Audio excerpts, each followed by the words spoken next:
Da comienzo Voz Alternativa. Es hora de analizar sin límites de líneas partidistas y sin estridencias. Ya con ustedes, la socióloga internacional Marcia Rivera. Esto es Voz Alternativa.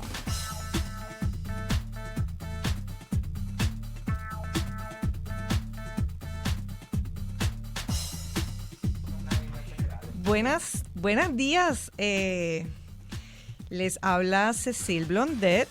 Están ustedes escuchando Voz Alternativa y hoy, una vez más, estamos el grupo de Espacios Abiertos en este espacio de manera solidaria con Voz Alternativa y con Marcia Rivera, que esperamos que esté escuchando como todos ustedes. Agradecidos nuevamente de la oportunidad. En el día de hoy hemos preparado un programa que va dirigido a lo que nosotros le conocemos como el presupuesto oculto.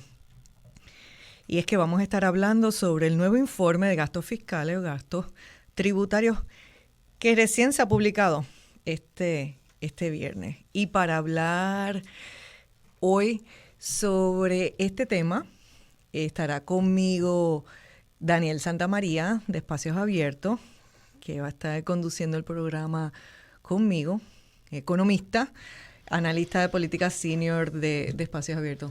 Bienvenido, Daniel. Dani. Buenos días, muy buenos días. Gracias, Cecil. Y también estará con nosotros en esta primera parte del programa Edwin Ríos. Edwin es economista, con un grado de maestría de la Universidad de Puerto Rico, que recién estábamos escuchando el programa de Roxana, la importancia que ha tenido para el desarrollo económico de Puerto Rico nuestra universidad y lo que ha producido nuestra universidad para todos nosotros es muy importante y tenemos que continuar esa defensa férrea de la educación, del desarrollo del conocimiento y todo ese desarrollo de conocimiento que se hace en la universidad.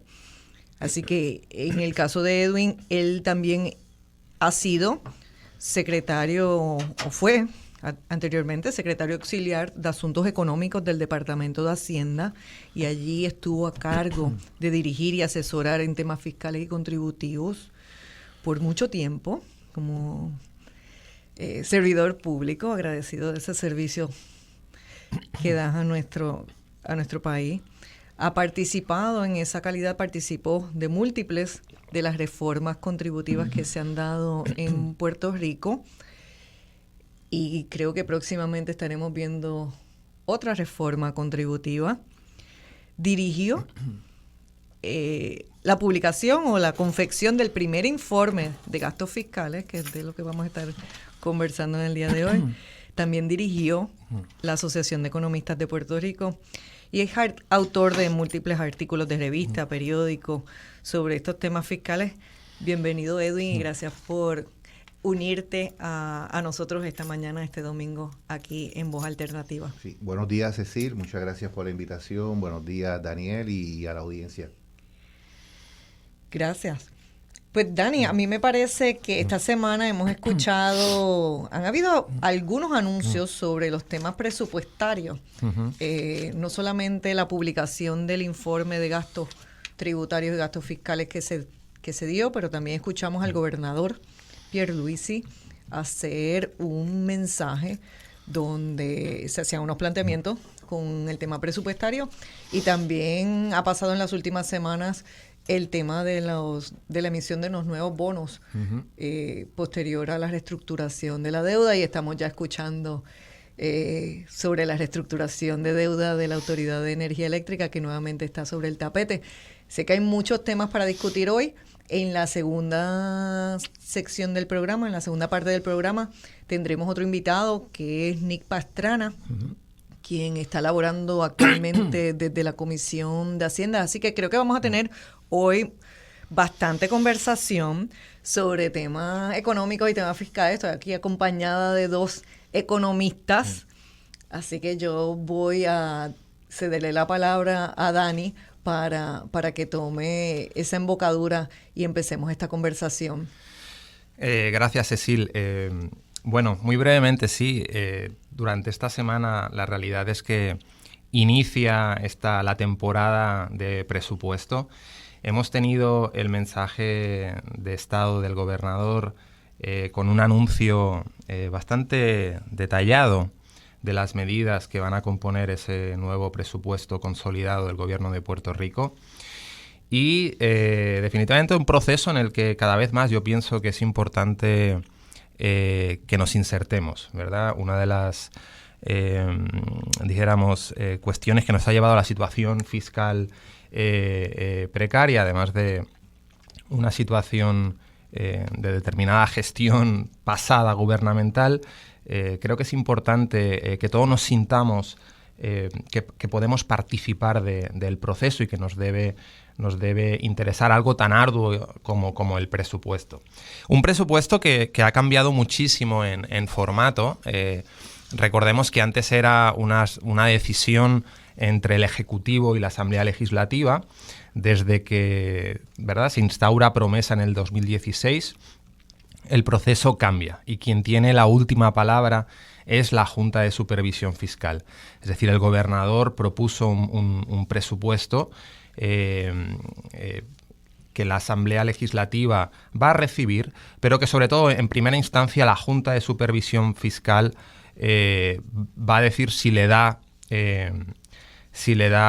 salida o certifica algún tipo de violación. En ese caso daría una segunda oportunidad, un segundo turno al bate al Ejecutivo para que presente su segunda versión y ya ahí decidiría la Junta, ¿verdad?, si esa segunda versión no fuera de su agrado, llevaría a la Asamblea Legislativa su versión. Ahí la Asamblea Legislativa, de hecho, a través de las comisiones del Senado y de la Cámara de Hacienda, son los que tienen ese proceso de elaboración, de presentación de su versión del presupuesto, y ahí jugamos con lo mismo. Viene la Junta y certifica o no esa versión, manda, si es procedente, algún tipo de señalamiento para que finalmente venga el gobernador y firme el presupuesto. Y brevemente, ¿qué tenemos? Tenemos un presupuesto donde por primera vez, bueno, debo decir por segunda vez, porque se enmendó el presupuesto del año pasado, que ascendía a poco más de 10.000 millones. Hablo del presupuesto del año fiscal 2022, donde recordemos que a mitad de marzo se dio el intercambio de bonos de reestructuración de la deuda, y una de las partes importantes de esa operación era el pago en efectivo de más de 10.000 millones de dólares que habían estado en las cuentas del gobierno de Puerto Rico. Y después la enmienda del anterior presupuesto del Fondo General, que, como digo, pasó de 10.000 y pico millones a más de 12.000 millones, 12.500 millones aproximadamente. ¿Por qué? Eso principalmente pues porque de manera retroactiva se paga parte de lo que se ha, dijéramos, de lo que la jueza Taylor Swain aprobó en el plan de ajuste, y se paga la parte proporcional del año fiscal 2022 de los pagos además del pago de efectivo que decía de 10.000 millones, de los pagos de bonos, y una parte también proporcional de lo que le llaman los instrumentos de valoración contingente. Pero más o menos entrando a grandes rasgos, ¿por qué nos debe interesar ese presupuesto y qué ha cambiado? Cuando comparas respecto al presupuesto del Fondo General del año pasado, básicamente, si lo comparas vis a vis con el presupuesto enmendado, no vemos grandes diferencias. Estamos hablando de una subida de un 0.5% entre el enmendado del 2022 y el actual. Donde sí vemos notables diferencias es en la subida tanto de lo que le llaman fondos especiales como los fondos federales. Los fondos especiales no es nada más, por lo menos en parte grande, no es nada más y nada menos que ciertos fondos de ingresos propios de ciertas corporaciones públicas. Y ahí vemos un aumento sustancial de casi el 40%, en gran parte debido a ciertas cosas que vamos a experimentar todas y todos, como son la subida de los peajes, por ejemplo, algo que va a aumentar los ingresos de la Autoridad de Carreteras durante los próximos años, o la subida de la factura de la luz, o de la factura del agua, por nombrar unas pocas, y que afectan a estas corporaciones y que afectan en instancia final a esos ingresos. Y ahí, por eso vemos un salto significativo en esa partida. Y después, fondos federales, también un incremento de casi el 40% desde del presupuesto del año pasado,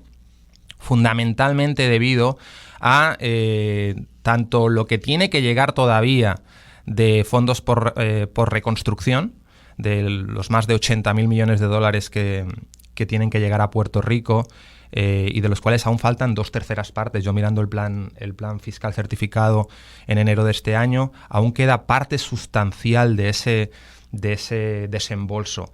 Y efectivamente también los fondos, dijéramos, del post-COVID, de la era post-COVID, de las 3 leyes federales que con más de 40.000 millones de dólares están impactando las arcas del gobierno y los recaudos de manera significativa. O sea que ahí estamos hablando, ese es el presupuesto visible, ese es el presupuesto que nosotros vemos. Ese es el presupuesto que anualmente se presenta en la Asamblea Legislativa, que a veces nosotros hemos cuestionado la participación que se da de la ciudadanía al reducirse la cantidad de vistas públicas o al no darse las vistas públicas como se daban en otros procesos. Cómo ha afectado, como bien tú decías, nos ha afectado la participación, el proceso de certificación de la Junta, cómo se está dando en los últimos años, desde el 2016, cómo se ha dado ese proceso de que tiene que ir a la Junta, que el gobierno lo entrega, que vuelve, y que se pasa un periodo ahí que anteriormente era un periodo en el cual se podían llevar a cabo vistas públicas, y entonces eso está pasando detrás tras bastidores, como quien dice. No estamos nosotros, los ciudadanos, prestos o no somos parte de ese proceso de discusión, y entonces siempre lo que vemos es que en las últimas semanas, como el presupuesto se tiene que aprobar antes de finalizar el año fiscal, ¿verdad? Se tiene que aprobar antes de junio o los últimos días de junio, pues entonces lo que vemos es un proceso rápido que se da en esas últimas semanas, que es muy difícil, pensamos nosotros, ¿verdad? ¿De qué manera se puede ponderar el gasto de 23.000 o 28.000 millones, como se está planteando este año, para verlo en escasas horas o en escasos días y a puerta cerrada? Entonces está el otro elemento, que es ese elemento que Daniel le puso el nombre en el 2017 del presupuesto oculto, que cuando Espacios Abiertos estaba trabajando o haciendo un reclamo, porque esto se hace en los Estados Unidos desde el 1974, se publica, la mayoría de los estados, hay 49 estados más el Distrito de Columbia que publican, tienen leyes que les exigen la publicación de los gastos fiscales, gastos tributarios, que le voy a pedir a Edwin ya mismo que nos explique qué es ese proceso. Pero desde el 17, cuando Daniel estaba trabajando con eso, en Hacienda también se estaba trabajando con esa misma inquietud, y quien estaba a cargo de eso era precisamente Edwin Ríos, que está aquí con nosotros y que se retiró ya del Departamento de Hacienda, pero continúa muy al tanto de esos quehaceres. Y me gustaría, Edwin, vamos a explicarle a la gente los gastos fiscales, los gastos tributarios, ¿por qué es importante tener la visibilidad de esos gastos en el momento en que se confecciona el presupuesto? Un poco para ponerlo en contexto con lo que ha estado hablando Daniel sobre el presupuesto que se presenta a la legislatura de los gastos directos, ¿verdad? Pues cómo funciona el sistema de gobierno, hay un sistema contributivo que genera los recursos, ¿verdad? Que son los impuestos que todos pagamos, y que el gobierno pues los distribuye en programas, en agencias, ¿verdad? Promoviendo el bienestar común, la seguridad y la educación. Eso se conoce como el presupuesto, por distinguirlo, el de gastos directos. tengo estos impuestos, recibí estos ingresos y los gastos de esta forma. El presupuesto de gasto oculto, ¿verdad? Como menciona Daniel, que al fin estamos viendo que está saliendo ya a la luz pública y que cada vez se integra más al ejercicio de presupuestos, pues ese mismo sistema contributivo que genera unos ingresos tiene también, que se ha legislado a través del tiempo, concede unos beneficios, unas preferencias a las personas y a las empresas que les reducen los impuestos. O sea, dejan de pagar impuestos a cambio de llevar a cabo algún objetivo de política pública, ya sea de inversión o subsidiar, por ejemplo, un programa de vivienda, como son la deducción por intereses hipotecarios. Y por eso es que se llaman gastos. Porque el Estado lo deja de recibir. Exacto. Porque en el concepto económico, ¿verdad? Si nos vamos a circunscribirnos a la contribución sobre ingresos de individuos, en teoría económica partimos de la premisa de que todo el ingreso personal es tributable. ¿Okay? Se diseña el sistema contributivo y hay algunos ingresos que se excluyen o se eximen. Entonces, pues si los excluye y los eximen, los dejas de recibir. Y los excluye y los exime con otros propósitos. Y le aplica eso a las personas, pero igualmente le aplica a las corporaciones, a los negocios. Exacto, sí, completamente. Sí, sí. Cuando hablábamos del presupuesto oculto, en aquel momento, en el 2017, el caso, hubo hasta controversia en cuanto a si esa información debería ser información pública o no, ¿verdad? Si la información de las personas que dejan, como bien decía Edwin, ¿cómo podemos decir? De ingresar al gobierno, correcto, el dinero porque tienen un crédito, una exención, un decreto, un tratamiento especial contributivo, donde entonces el gobierno los está incentivando de alguna manera. Hay temas social, de incentivo social, de índole social, que podemos hablar más adelante de eso. Hay otros que son de índole económica, que queremos que generen negocio, que generen empleo, por ejemplo, o hay otros como el de vivienda, que queremos que la gente, pues estimular que las personas tengan su propia vivienda, por lo que significa eso para la economía doméstica, ¿no? de cada familia, etcétera. Pero esa controversia que hubo en un momento, y que en el caso de Espacio Abierto llegó hasta el Tribunal Supremo, pudimos trascender, y en septiembre del 2019 ese informe que habían iniciado, por primera vez Puerto Rico se publica un informe de gasto fiscal, y ese informe fue para nosotros increíble en el sentido de lo que transparentó, lo que presentó, y fue el tema de que Puerto Rico anualmente dedica 21,000 millones de dólares en gastos fiscales. Eso no es que sea bueno o que sea malo, sino que es un tema que hay que discutir, y que hasta ese momento no sabíamos a cuánto ascendía, y de hecho posiblemente todavía no sabemos la totalidad, porque estamos en proceso, no quisiera decir en pañales del desarrollo de los informes de gastos tributarios. Estamos más avanzados. Yo pienso que hubo, ¿verdad?, para complementar lo que decía Edwin, hubo un cambio de cultura, ¿no? Hubo un cambio de cultura, hubo un reconocimiento también tácito por parte del gobierno de Puerto Rico de la importancia de tener un informe de gastos tributarios como herramienta presupuestaria. O sea, hemos pasado desde la instauración de Promesa 5 años muy difíciles en Puerto Rico, y herramientas como esta van a facilitar la vida de la Asamblea Legislativa, de representantes, de senadores, del propio Ejecutivo, ¿verdad?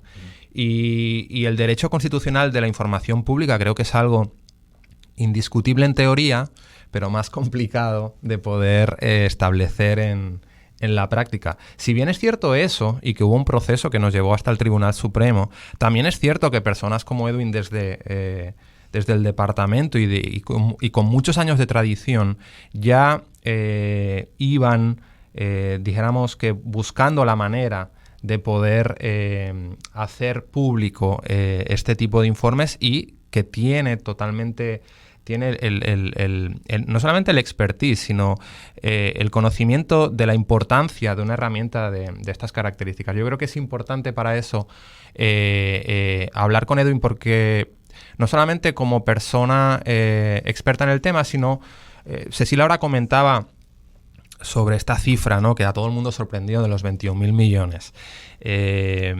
Pero todos sabemos, ¿verdad?, o por lo menos los que conocemos el tema, y Edwin en especial, me gustaría que hablara al respecto, porque la gente puede pensar, bueno, estamos pasando una crisis, pues ¿por qué no capturamos toda esa cantidad de dinero? El por qué eso realmente no es capturable en el 100%. Me gustaría también que hablara del por qué en el informe se trata de sumar partidas que a veces tiene su complejidad, aunque todo el mundo está esperando un número y el gobierno de Puerto Rico lo reportó como lo hacen otros estados, pero que quizá sumarlo todo no es del todo correcto técnicamente. Me gustaría que también explicara un poquito sobre esa parte y su experiencia desde los inicios, Edwin, que yo recuerdo desde que yo llevo en Puerto Rico que Edwin ha estado trabajando duro para que ese informe saliera a la luz. Sí, pues déjame comentarte un poquito, ¿verdad?, de esa experiencia personal, en cierta manera histórica. Yo creo que se fueron combinando situaciones para que al final saliera el informe. Yo dirigí la Oficina de Asuntos Económicos por 15 años y el grupo técnico siempre, por muchos años, sabíamos que había que hacer ese informe porque había un reclamo en el gobierno y de la sociedad de los beneficios que se otorgaban, que cuánto costaban, qué rendimiento tenían.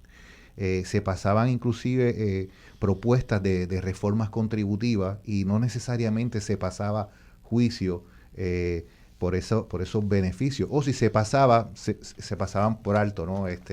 No entraban a nivel de profundidad. En ocasiones nosotros tuvimos pues oportunidad de tener estudiantes que venían a la oficina a ser internados y presentaban propuestas para iniciar ese tipo de trabajo, pero obviamente la complejidad y el alcance era mucho para que lo pudiera llevar solamente un ejercicio de un estudiante. Y resulta que en el 2015, antes de que se firmara Promesa, el Departamento de Hacienda recibe como parte de un acuerdo colaborativo asesoramiento técnico del Tesoro Federal, ¿verdad?, en diferentes áreas, en el área de recaudación de impuestos, en el área de asesoramiento económico, y como parte de ese ejercicio, pues la oficina recibió la asistencia de Gerald Silverstein, un experimentado economista, ¿verdad?, de muchos años en el Tesoro Federal, con mucha experiencia en proyecciones de ingresos, modelos de microsimulación, tributación internacional. Y con él pues vimos que existía la oportunidad de desarrollar el informe de gasto tributario. Primero teníamos que desarrollar unos modelos para hacer los estimados, ¿verdad? Unos modelos cuantitativos que pudiéramos hacer esos ejercicios. Y de hecho recuerdo que en algún momento me reuní con ustedes, con espacios abiertos, tengo que reconocerlo porque ustedes siempre impulsaron esta iniciativa. No sé si se recuerdan que nos reunimos en la oficina de la subsecretaria, que inclusive ustedes vinieron hasta con un borrador de un proyecto de ley. Todavía nosotros estábamos un poco, ¿verdad?, en pañales, pero sí queríamos hacer el ejercicio. Entonces el grupo técnico de la oficina, ¿verdad?, en aquel entonces el secretario era Zaragoza, autorizó que viajáramos al Tesoro Federal y tuviéramos unas reuniones allá con varios economistas y nos describieran el proceso de cómo se hacía el cálculo. Tengo que distinguir que esto no solamente se hace en los estados, sino que esto se hace en la gran mayoría de los países del mundo. Correcto. ¿Verdad? Usamos de referencia a los estados, pero esto se hace en muchísimos otros países. Posiblemente coinciden, ¿verdad?, en términos del periodo desde que se están llevando a cabo. Pues dicho eso, iniciamos el proceso. Para nuestra sorpresa, cuando se aprueba Promesa, en el primer plan fiscal, la Junta dice, tienen que hacer un informe de gasto tributario. Y yo dije, mira, ahora se van a creer que lo vamos a hacer porque ellos lo pidieron. Y ya nosotros habíamos iniciado el proceso. Cierta es. El asunto es que estos son pues trabajos técnicos, informes. En la experiencia en el gobierno, hay transiciones. Esto pasó en un periodo que hubo transiciones de secretarios de Hacienda, ¿no? Por suerte, pues yo tuve la suerte que me quedé y le pude dar continuidad a esos trabajos porque conocía la relevancia y la importancia que tenía. Tengo que reconocer que recibí el apoyo de todos los secretarios que estuvieron en ese proceso porque fueron varios. Y un tema que era bastante sensitivo, y creo que tú lo has mencionado, ¿verdad, Daniel? Es el tema de las corporaciones de incentivo, ¿verdad? El cálculo que se hace de cuánto el gobierno deja de recibir por esas tasas preferenciales que le concede a estas empresas. Y la gente pues lo veía como un escándalo porque decía, espérate, si esto deja 14 mil millones de dólares, tenemos el problema resuelto. O sea, aquí se resolvió el problema, la Junta se va mañana porque lo que hay que subirle este impuesto a las corporaciones y generamos los 14 mil millones de dólares. Y entonces en el informe se destaca eso, ¿verdad? Como un aspecto bien particular, porque ese tratamiento pues tiene muchísimas otras consideraciones, ¿no?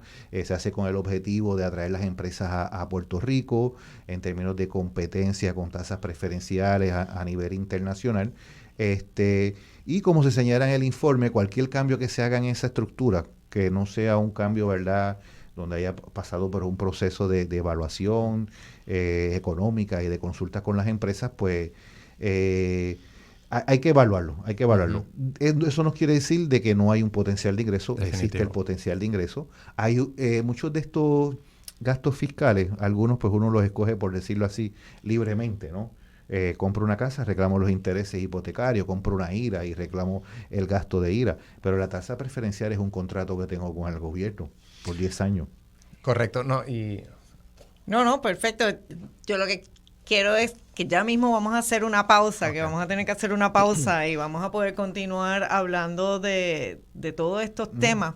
Y lo que quería era pues apuntar a ese aspecto que tenemos que nosotros no estamos en contra, ¿verdad? Desde la perspectiva de espacios abiertos, no se hace un planteamiento en contra de los gastos fiscales, sino el planteamiento nuestro siempre ha sido a transparentar los gastos fiscales, los gastos tributarios, para con esa información, teniendo la información, poder tomar mejores decisiones sobre la inversión. Si ya Puerto Rico está haciendo una inversión en esos 21 mil millones, pues está generando esos 21 mil millones ese resultado para el cual nosotros originalmente planteamos, ¿verdad? Y son múltiples leyes, son 70 y pico de leyes, 76 leyes las que incluyen este tipo de tratamiento preferencial, como muy bien le menciona Edwin.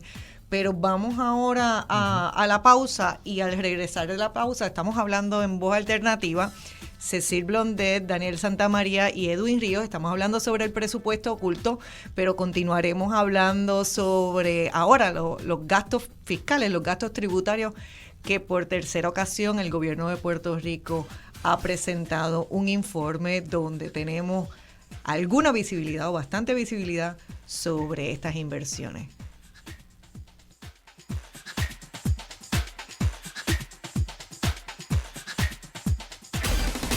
En solo minutos regresamos con Voz Alternativa por Radio Isla 1320. Sintoniza Radio Isla 1320 AM y o radioisla.tv. Escuchar tus programas favoritos ahora es más fácil, rápido y conveniente. Descarga la aplicación Radio Isla Móvil y busca el formato podcast de Que es la que hay con Luis Herrero. Escúchalo donde quieras y cuando quieras. Radio Isla 1320, el sentir de Puerto Rico. Estás escuchando Voz Alternativa por Radio Isla 1320 y radioisla.tv. Cada experiencia que se nos presenta en la vida podemos convertirla en una oportunidad de crecimiento. Piensa positivo, da ese primer paso, vamos, tú puedes conseguirlo. Vive. Para ayuda, llama a la línea Paz de AMSCA al 1-800-981-0023. 1-800-981-0023. Un mensaje de AMSCA y Radio Isla 1320. Síguenos en Instagram. Radio Isla TV. Ya estamos de regreso al análisis de los temas que te interesan. Escuchas Voz Alternativa por Radio Isla 1320. Carlos es el barbero de su barrio. Tiene 2 niñas, amadas e inteligentes. Le tocan 5.500 de crédito al trabajo y otros 6.600 por sus menores dependientes. Este año podrías recibir hasta 6.500 con el crédito por trabajo y hasta 3.600 por cada menor dependiente. Infórmate llamando al 211.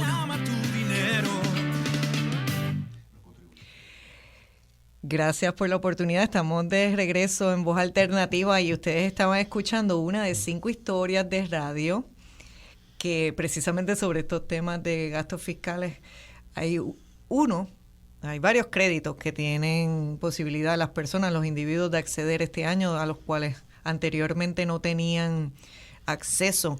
Y uno de estos créditos es el crédito por trabajo y el crédito por menor dependiente y espacios abiertos. Es parte de una alianza con el Hispanic Federation y con el Instituto del Desarrollo de la Juventud que estamos promoviendo a través de reclamatudineropr.com el que las personas puedan acceder estos créditos contributivos que pueden significar para el bolsillo de las personas y para la economía de Puerto Rico 2.650 millones o más este año. Y esa historia que escuchábamos, pues, es la de una familia tradicional, ¿no? Un hombre que trabaja y que tiene sus hijos, etcétera. Y es una de esas 5 historias que estamos tratando de personificar, el que las personas se puedan relacionar.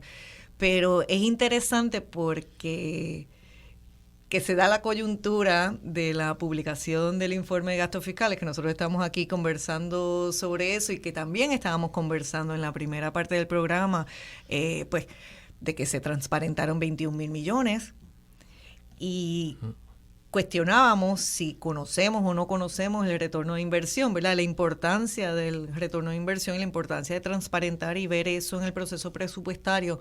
Y conversábamos acá en la pausa sobre cuando el retorno es uno de índole económica o de índole de trabajo, pero también cuando el retorno puede ser uno de índole social y en particular estos créditos así lo son créditos.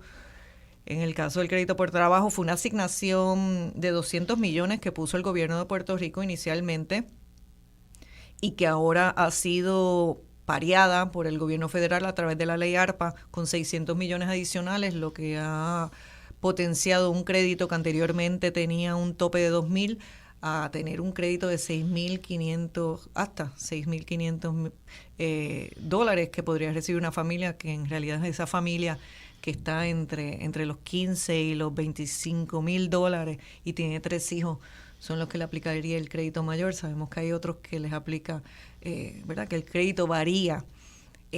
Pero volviendo al tema del informe de gastos fiscales y ese tercer informe, todavía no tenemos una ley que obligue o que requiera al gobierno no solamente a publicarlo, sino a utilizar la información. Y eso también es otra de las fallas, ¿verdad? O otra de las partes que todavía nos falta por caminar. Logramos la publicación en el 2019 del informe del 2017. El año pasado se publicó la información del 2018, del año contributivo 2018. Y ahora este tercer informe que se publica el viernes, pues pone al día, de alguna manera, o sea, publica la información de los gastos fiscales de los años 2020, 2021, ¿no? Correcto, sí. Actualizaron prácticamente, ¿verdad?, para que la audiencia tenga contexto. Hasta la fecha se habían publicado 2 informes, uno en septiembre del 2019, que correspondía al año natural 2017, pero se publicó en septiembre, se publicó ya una vez había pasado la conversación de presupuesto, y el segundo que llegó, que se tenía pautado para 2020, vino la pandemia y se tuvo que suspender, y llegó a mediados del 2021 y se presentó el año fiscal 2018, también tarde. Algo positivo, ¿verdad? Yo creo que es importante destacar del actual, no solamente es que cubre, se pone al corriente, o sea, actualizan desde el 2019, ¿verdad? Tienes 17 y 18 incluidos, pero desde el 19 que no teníamos hasta el 2023.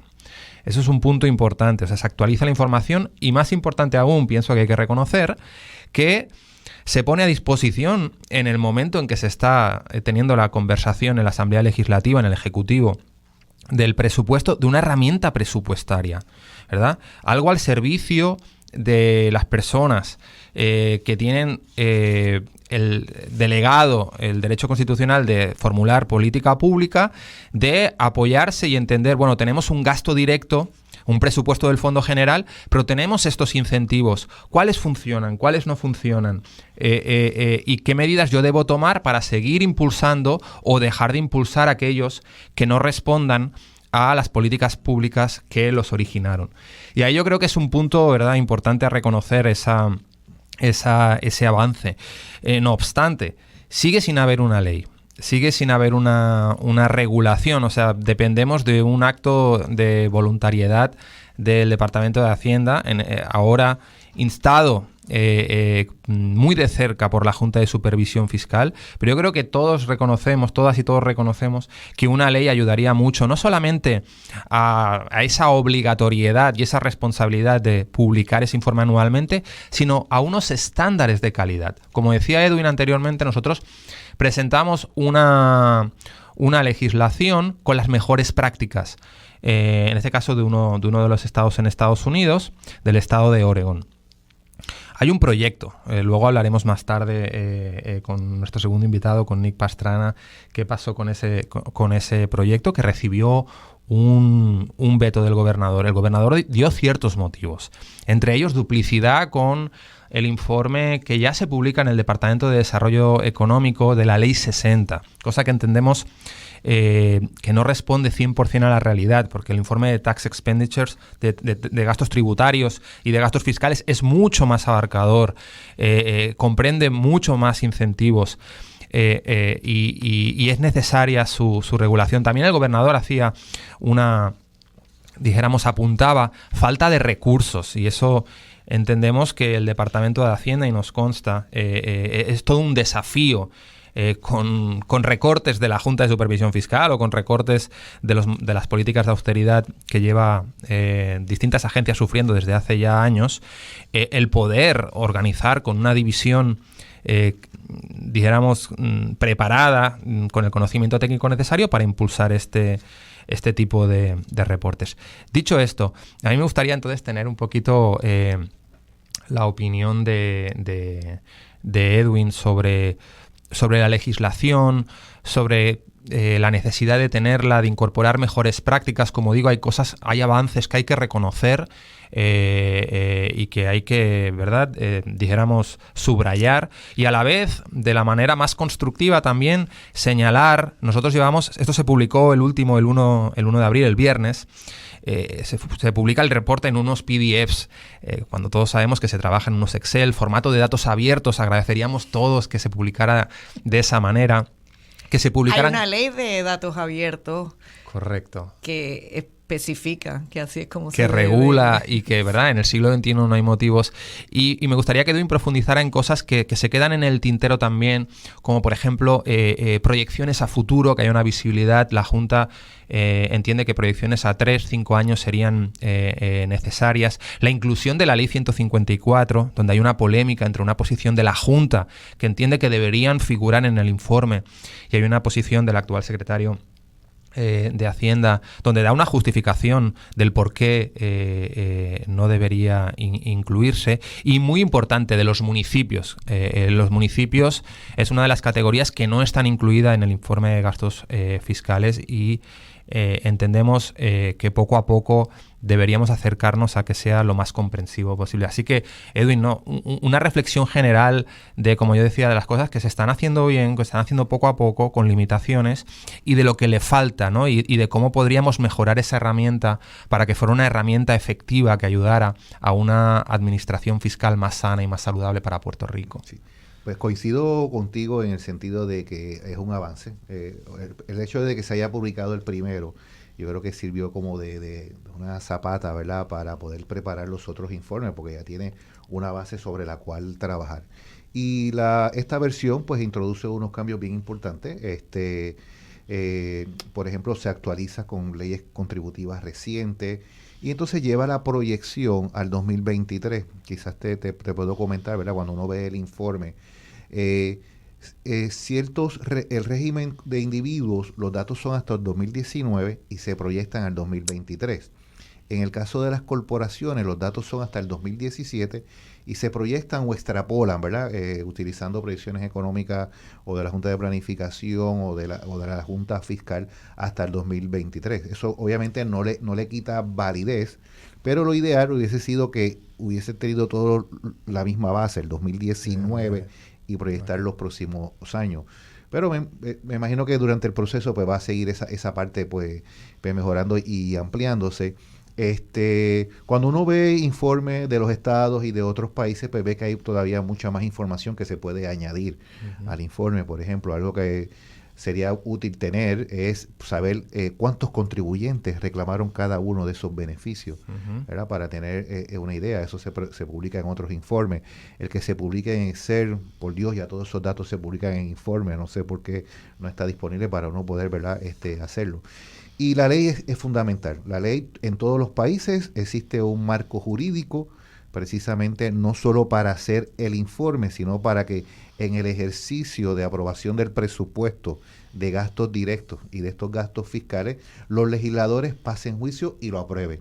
A ver, el informe no dice si es bueno o si es malo. Ese ejercicio le corresponde, ¿verdad?, hacerlo a la Asamblea Legislativa. Y como ustedes muy bien hicieron, ¿verdad?, en la introducción, estos temas son bien importantes para el país, ¿verdad? Se trata del bienestar común, de los impuestos que todos pagamos, de la función que lleva a cabo el gobierno, y por eso es que tiene que ser un ejercicio de total transparencia en términos de la divulgación de la información y de que se lleve a cabo. El informe, ¿verdad?, pues lo lleva a cabo Hacienda, se basa en las leyes que tienen que ver con los ingresos estatales, pues omite la parte de los recaudos municipales. Y hay un reclamo de la Junta, ¿verdad?, y de ustedes como organización también lo sé, de que se debe de publicar el informe de gasto tributario con respecto a los ingresos que reciben los municipios. Para que tengamos una idea, en el 2019 se hizo un informe de unos asesores del Tesoro Federal y expresaron que básicamente el 50 o 60% de la contribución sobre la propiedad de los municipios estaba exonerada. ¿Cuánto dejan de recibir los municipios por concepto de esos beneficios? Pues es importante saberlo, ¿no? Y de igual forma, pues evaluar el retorno de inversión, ya sea si el retorno de inversión es económico, si es social, es fundamental y debe de formar parte del ejercicio para evaluarlo periódicamente, para decidir si continuamos o no continuamos. Los recursos del Estado son escasos, hay que identificar dónde es que pueden tener un mayor rendimiento, ¿verdad?, dentro de lo que debería de ser un plan de desarrollo de país también.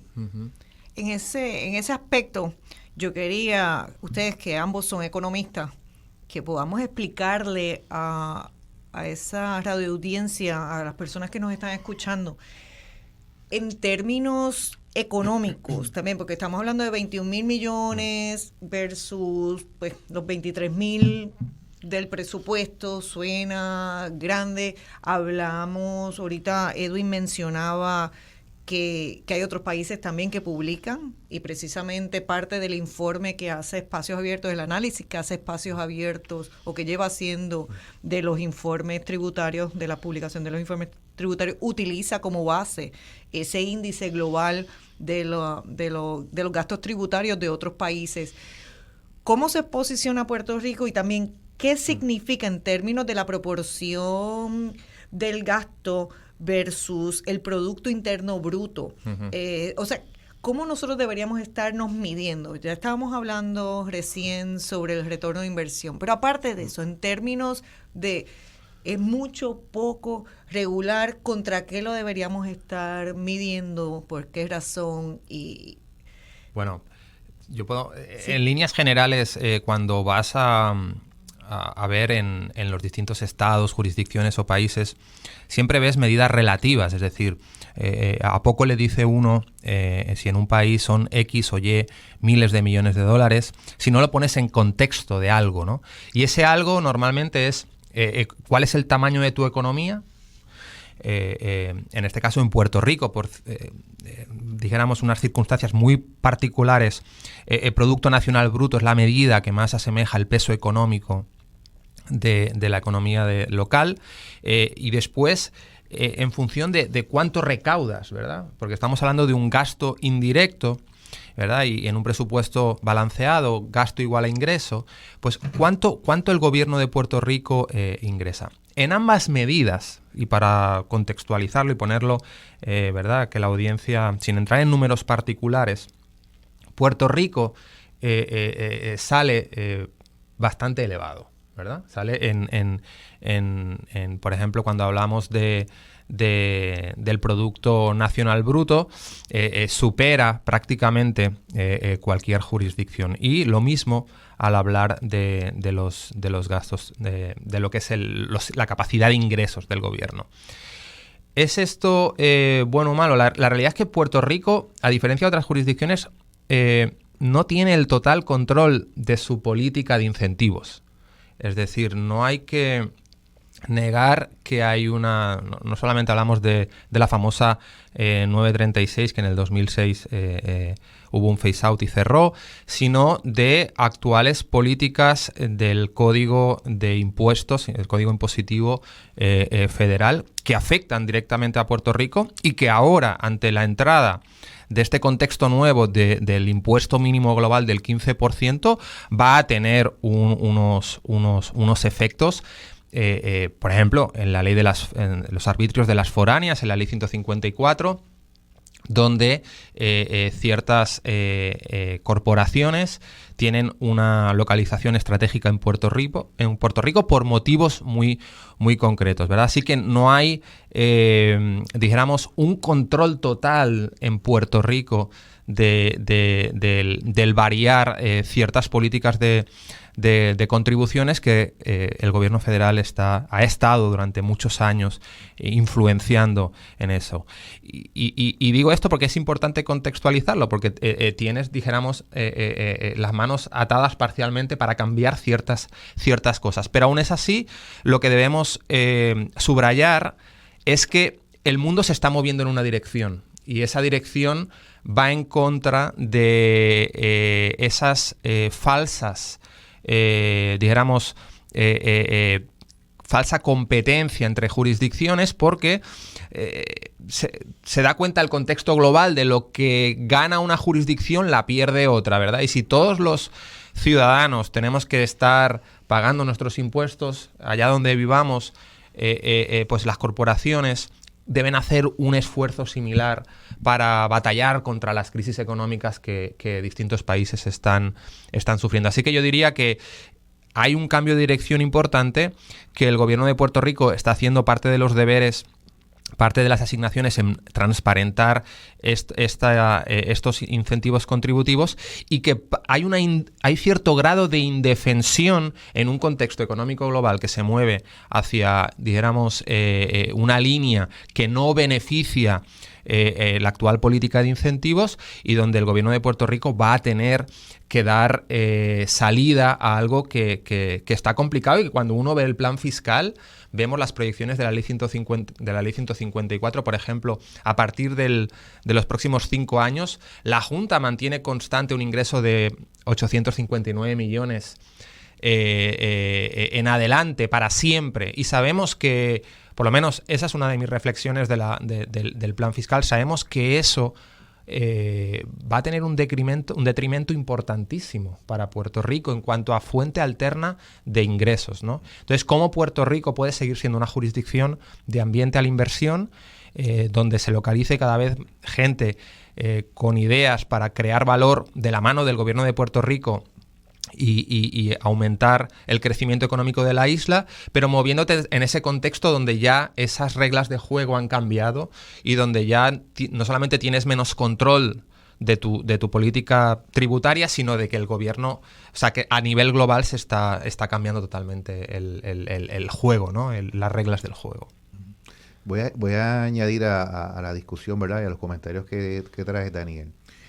Como señalas, como mencionó Cecilia y tú mencionaste, pues, en términos relativos, la carga del gasto tributario con respecto a la economía de Puerto Rico es alta, ¿verdad? Entonces, eso significa que se dejan de recibir ingresos porque se conceden beneficios. Pero si vemos la otra parte, que es los impuestos que se pagan, cuál es esa carga, también es alta. Uh-huh. Entonces, ahí te das cuenta que en esa ecuación tienes un sistema contributivo que carga mucho a los que pagan y concede muchos beneficios a los que no están pagando. Entonces, en estos retos económicos que se presentan, lo ideal sería ampliar la base contributiva, uh-huh, ¿verdad? Eliminando los beneficios que se puedan eliminar, ¿verdad? Pero reduciendo las tasas contributivas, concediendo a que más personas participen, que más ingresos participen a tasas más bajas. A eso es lo que deberíamos de aspirar. Obviamente, todo esto requiere un análisis porque hay que ver qué cosas se trastocan, pero no hay duda que la carga contributiva es alta y el gasto tributario es alto. La forma sería ampliar la base contributiva y reducir las tasas. Y en ese ejercicio, pues buscar una cantidad de ingresos que sea, ¿verdad?, óptima con lo que está planteado en el plan fiscal y que se podría hacer. Y a la vez no añade otras competencias económicas.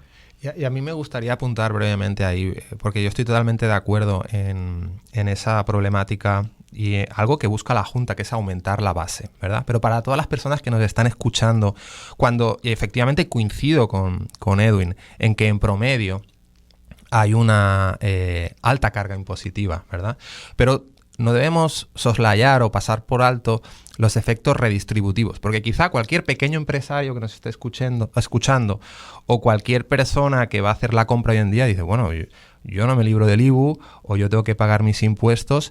Y cuando hablamos de grandes corporaciones, y no voy a entrar en leyes polémicas como la Ley 22, por ejemplo, ciertos individuos con cierta capacidad económica reciben tratos preferenciales muy distintos a lo que las ciudadanas y los ciudadanos experimentamos en nuestro día a día. Y ahí es por donde el informe de gastos fiscales es importante para ver en qué medida contribuyen al bienestar social y a la mejora del día a día de todas y todos, ¿verdad? Porque si yo como contribuyente que sí pago y pago gran cantidad de impuestos, estoy viendo una discriminación positiva hacia ciertos agentes económicos, personas o contribuciones que vienen a Puerto Rico, pero en compensación a mí me da la generación de empleo, la capacidad de crecimiento económico, de más oportunidades para mis niños, el que no haya una aceleración de la migración. Yo puedo estar dispuesto a sacrificar como pequeño empresario o como ciudadano esa alta, entre comillas, carga contributiva en contraprestación de una serie de insumos de inversión que estos señores o estas compañías que vienen a Puerto Rico están disfrutando. Pero no sé si estamos ahí, no sé si esa es la realidad económica de Puerto Rico, y creo que informes como este y la transparencia hacen que haya una conversación informada para que las personas que hacen política pública puedan decidir sobre si efectivamente están dando resultado o no. Creo que eso último que tú mencionas, el tema de la transparencia, el poder el visibilizar nuevamente este gasto, pero no solamente el gasto, sino el trato preferencial que se le da a uno sobre el otro, pues es la conversación que tiene que darse en el proceso presupuestario, que no podemos esperar tampoco a una reforma contributiva, sino que de año en año nosotros deberíamos estar todos conscientes de ese tipo de gasto y poder hacer unas decisiones inteligentes. Uh-huh. Vemos cómo en momentos se le ha recordado a la universidad, y nosotros utilizamos un ejemplo que no es literal, ¿verdad?, que es es más por el tema de decisión, pero hablábamos, bueno, cómo a la Universidad de Puerto Rico se le están quitando 500 millones y a la misma vez se le daba 500 millones a corporaciones que bregaban con las semillas transgénicas.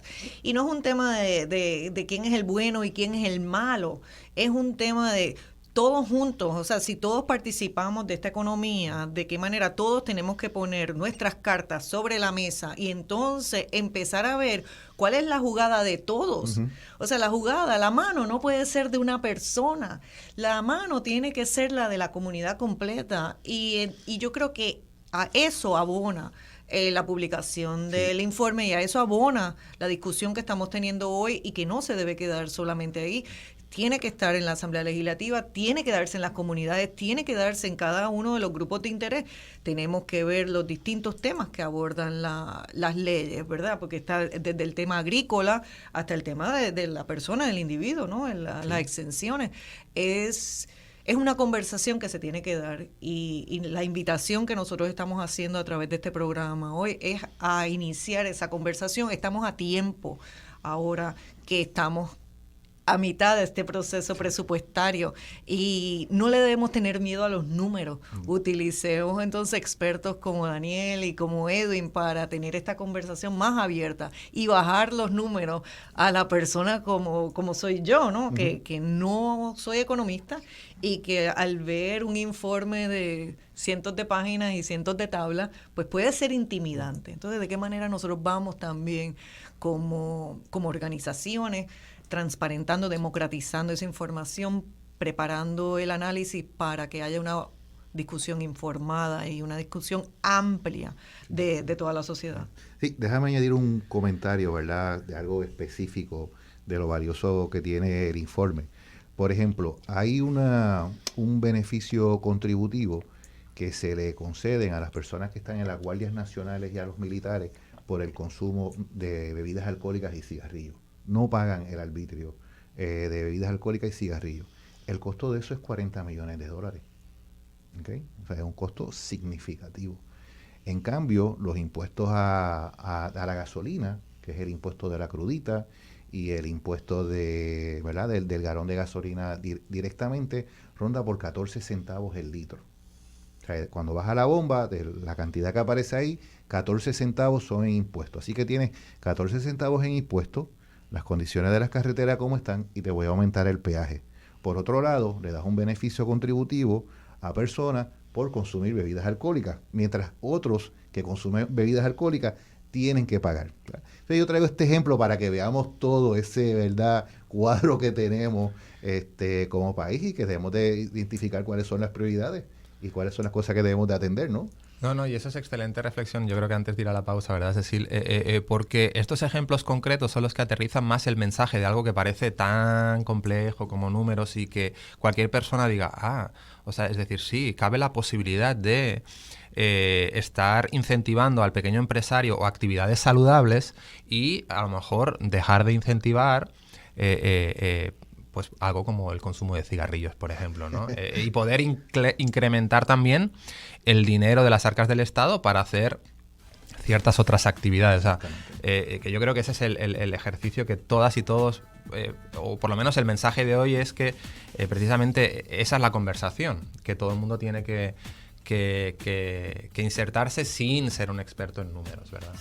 Sí, pues estamos escuchando Voz Alternativa. Hoy estamos conversando sobre el presupuesto oculto. El último informe de gastos tributarios transparenta mucha parte de eso que nosotros le llamamos el presupuesto oculto. Le habla Cecil Blondet. Estoy aquí acompañada de Daniel Santamaría y Edwin Ríos y continuaremos conversando en la próxima hora, donde se va a unir Nick Pastrana. Igual les quiero decir que al terminar, ¿no?, antes de terminar el programa, estaremos recibiendo llamadas del público, así que cualquier persona que quisiera vaya anotando el número de teléfono, que es 787-292-1703 o 1704.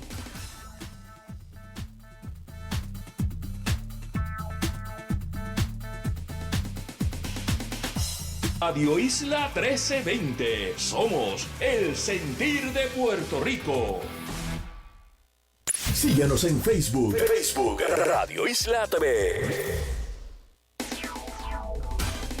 Ya estamos de regreso al análisis de los temas que te interesan. Escuchas Voz Alternativa por Radio Isla 1320. Víctor y Cristina son inmigrantes. Tienen 2 niños, traviesos y sonrientes. Viven en Puerto Rico, echando pa'lante. Tendrán 7,200 por sus menores dependientes. Este año podrías recibir hasta 3,600 por cada menor dependiente, incluso si eres extranjera o extranjero. Infórmate en reclamatudineropr.com. Reclama tu dinero. Buenas tardes, les habla Cecil Blondet. Estoy aquí en Voz Alternativa por invitación de Marcia Rivera. Estoy acompañada de Daniel Santamaría Ots, de Espacios Abiertos, y del economista Edwin Ríos. Hemos estado conversando durante la última hora sobre el tema de los gastos tributarios, gastos fiscales. Y hay una serie de planteamientos que se quedan sin discutir, ¿no? Que se visibilizan ahí 21,000 millones, pero sabemos que de los 21,000 millones hay una partida bastante grande que está en 14,000 millones, que no tenemos el detalle, no tenemos la granulación de eso.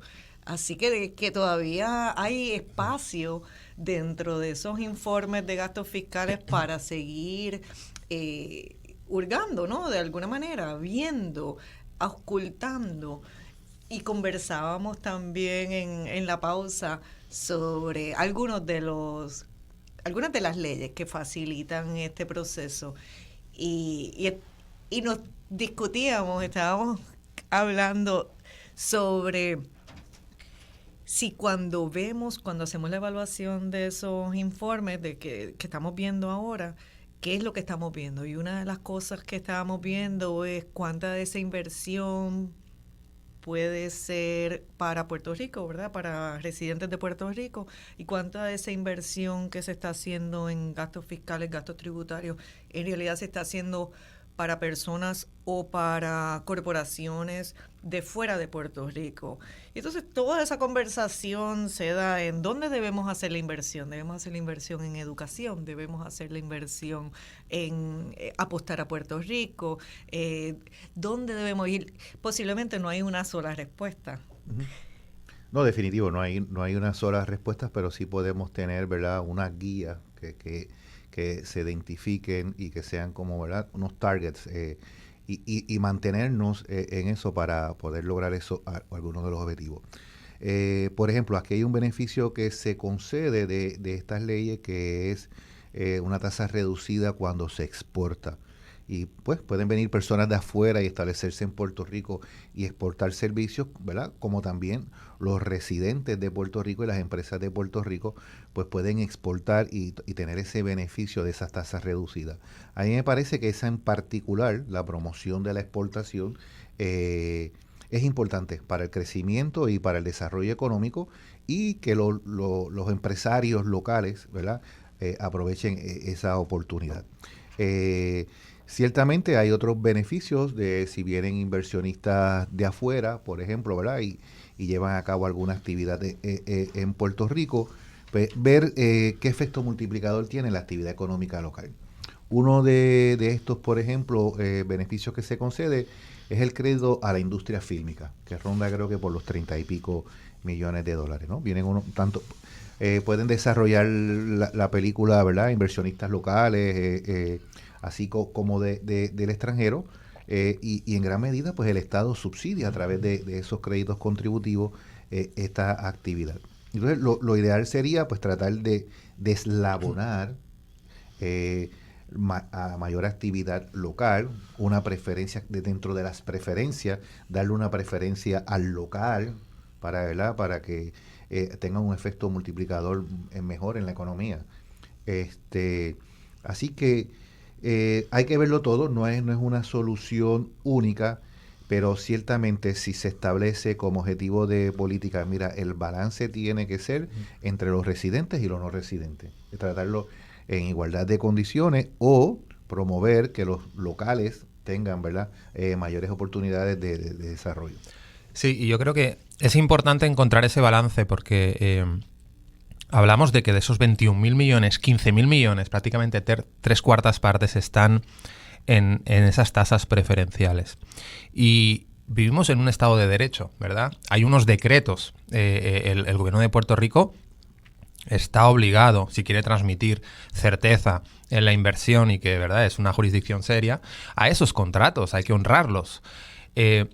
Pero esos contratos finalizan. A veces no se tiene la visibilidad adecuada desde la Asamblea Legislativa, por ejemplo, de cuándo finalizan esos contratos y si podemos evaluar y puedo tener delante un análisis costo-beneficio que me diga si debo seguir renovando o no, o cuáles son incluso los beneficios de tener un incentivo que me está dando pérdidas a priori en esta área, pero me está complementando la cadena de distribución de otros 5 sectores en los que tengo un pilar fundamental de mi economía local, por ejemplo. Y por eso debo continuar ejerciendo esta labor de incentivar ese sector.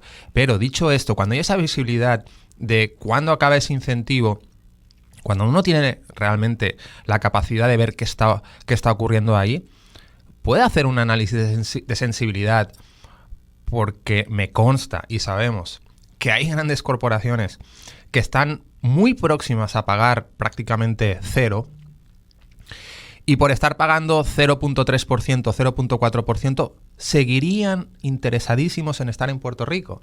Y eso podría suponer 30, 40 millones de entrada al fisco. Entonces, ese balance, esa capacidad de transparentar para estar más informados, para poder hacer ese análisis de contrapeso, siguiendo, ¿verdad?, los principios de beneficiar y que Puerto Rico sea percibida como una jurisdicción abierta a la inversión, pero que en el momento en que Puerto Rico está pasando por uno de los peores momentos de economía fiscal, no solamente hagan el esfuerzo los de siempre, sino que algunos contribuyan, aunque sean de manera mínima, y siga siendo, ¿verdad?, Puerto Rico atractivo para esas compañías. Sí, en ese aspecto también a veces hay que pensar en qué es lo que se les solicita, qué se les requiere a la persona que recibe el incentivo, porque está poniendo ese incentivo, o es el dejar de devengar ese ingreso, está poniendo una carga en los que pagamos, ¿verdad?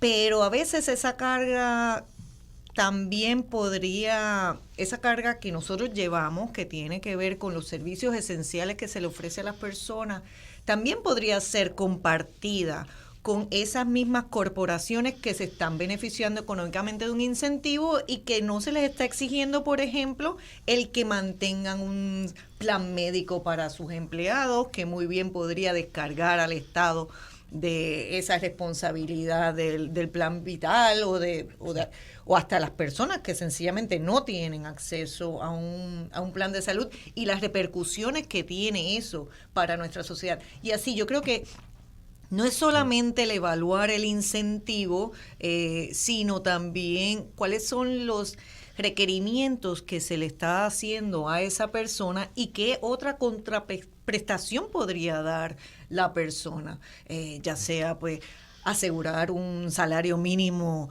holgado para sus empleados, o sea, de qué manera esas personas también, esas corporaciones, esos individuos podrían aportar a ofrecer a los residentes de Puerto Rico una mejor calidad de vida. O sea que hay muchas maneras de ver las cosas, no necesariamente tiene que ser con la reducción del incentivo, sino también puede ser con la reevaluación, como muy bien decía Dani, cuando llega el momento de terminación de ese contrato, pues vamos a reevaluar los parámetros del contrato. Muchas de las cosas que hemos visto nosotros es que sencillamente hay una renovación automática de muchos de estos créditos e incentivos, sencillamente porque no hay visibilidad de cuándo caducan o cuándo terminan, y entonces no se toma el tiempo de hacer una negociación nueva con ese individuo, y muchos de estos contratos tienen cláusulas de renovación casi automática. Y entonces se da cada 15 años, etcétera, etcétera. 15 años. ¿Debe ser el periodo suficiente para la estabilidad? Y ahora lo pongo, ¿verdad?, sobre la mesa, porque hablábamos ahorita de... en la pausa conversamos un poco del tema de los médicos, ¿no? La ley que le ofrece el incentivo, que le baja la tasa de contribuciones al 4% a casi la totalidad de la clase médica en Puerto Rico, pero esa es una de muchas otras leyes. Pero por lo general se habla de 15 años. ¿Es suficiente? ¿Deberíamos reducirlo? ¿Deberíamos ampliarlo? Bueno, obviamente habría que evaluarlo, pero en lo personal pensaría que debería haber una evaluación periódica y qué sé yo, quizás cada 5 años ver dónde estamos y en ese contrato que, ¿verdad?, algunas disposiciones que permitan contrastar los beneficios que estamos obteniendo a cambio de eso, porque 15 años pues de verdad que es largo plazo y es mucho tiempo. Algo que mencionó Daniel en un momento dado fue lo del impuesto mínimo global, ¿no? Fíjense que lo que pasa es que estamos en un mundo donde se compite por tasas contributivas bajas y ahora con esta discusión del impuesto mínimo global, pues va a entrar, lo que realmente está en discusión es este tema, ¿no? Este movimiento de capitales a jurisdicciones con tasas bajas, donde se va a poner un impuesto mínimo y entonces la competencia va a venir ahora no necesariamente por impuestos. Pues esa discusión se está dando, no hay nada todavía, ¿verdad?, en concreto, pero pienso que nos va a ayudar en algún momento dado a poder quizás tener mejores oportunidades en términos de la tributación de estas empresas.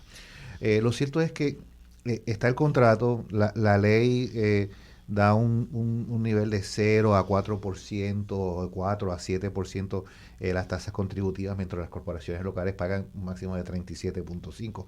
Definitivamente hay una diferencia bien marcada y no creo que es lo mejor en términos de competencia.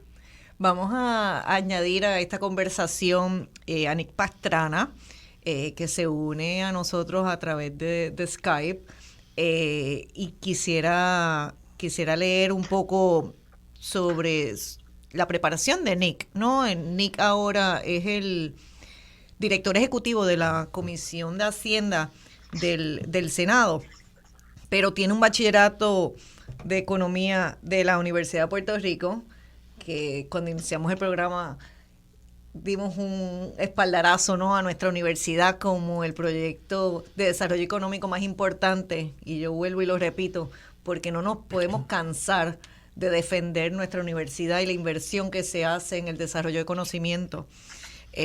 También completó su grado de Juris Doctor en la Universidad de Puerto Rico, tiene más de 7 años de experiencia en distintas industrias, con énfasis en la de bienes raíces.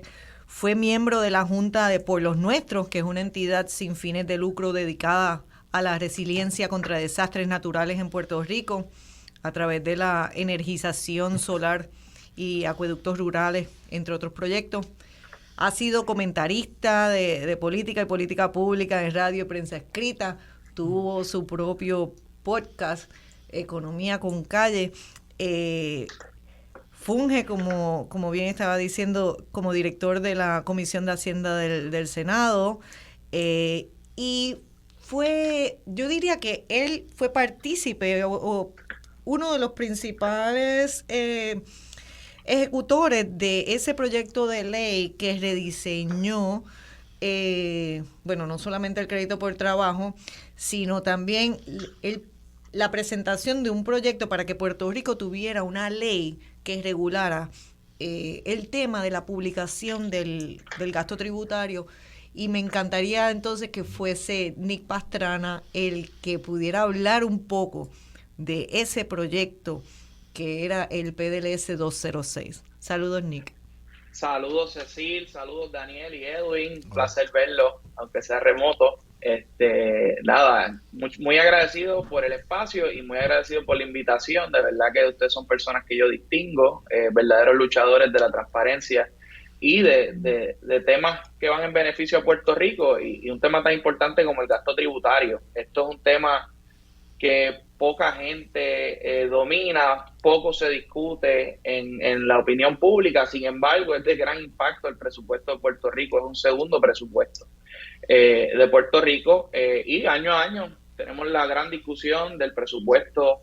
Y ahora que yo estoy en la Comisión de Hacienda y veo, ¿verdad?, toda la discusión que se da sobre el presupuesto de gasto, pero no se da esta discusión de este presupuesto por el lado de los ingresos, ¿verdad?, de dónde estamos gastando o dejando o renunciando ingresos. Así que desde el principio que empezamos, yo llevo año y 3 meses dirigiendo la Comisión de Hacienda, fue uno de los primeros temas que tocamos y entonces hicimos nosotros el reach out a diferentes personas, pero principalmente Espacio Abierto, pues sabíamos que habían tocado el tema anteriormente, y trabajamos en el proyecto 206, que es un proyecto que ustedes participaron desde Espacio Abierto. Ese proyecto, pues el gobernador lo vetó, pero dijo por qué lo iba a vetar, ¿verdad? Y habían unas diferencias en filosofía dentro del proyecto. Lo que se hizo fue que se resometió. Hoy en día es el proyecto 802, ¿verdad? Y entendemos que al acogerse las recomendaciones del gobernador no debería tener problema. Y en síntesis lo que hace es ordena por ley la publicación anual del gasto tributario para que de esa manera nosotros que estamos acá al lado de la confección del presupuesto y bajo el análisis, ustedes saben que la Comisión de Hacienda que preside el senador Juan Zaragoza y la Comisión de Hacienda de la Cámara, se le refieren proyectos todos los días, no solamente cuando el presupuesto se confecciona, pero muchas veces estas legislaciones que se presentan son legislaciones precisamente sobre nuevos gastos tributarios o sobre revisión de gastos tributarios actuales, exenciones que se están dando, créditos contributivos actuales, y sin este documento y sin que este documento esté actualizado, pues es muy difícil uno poder ¿verdad?, hacer el trabajo de recomendar una medida o de no recomendarla. Así que esto es una herramienta, que no es extraña, esto es una herramienta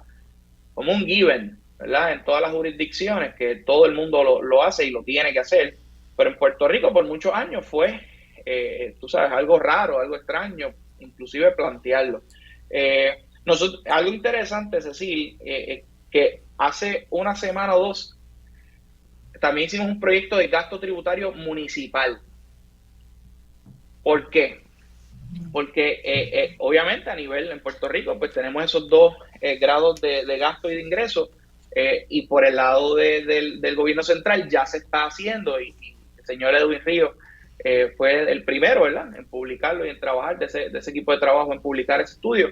Pero a nivel municipal te sorprendería lo oscuro que es ese proceso de conocer cuáles son las exoneraciones que da el Estado.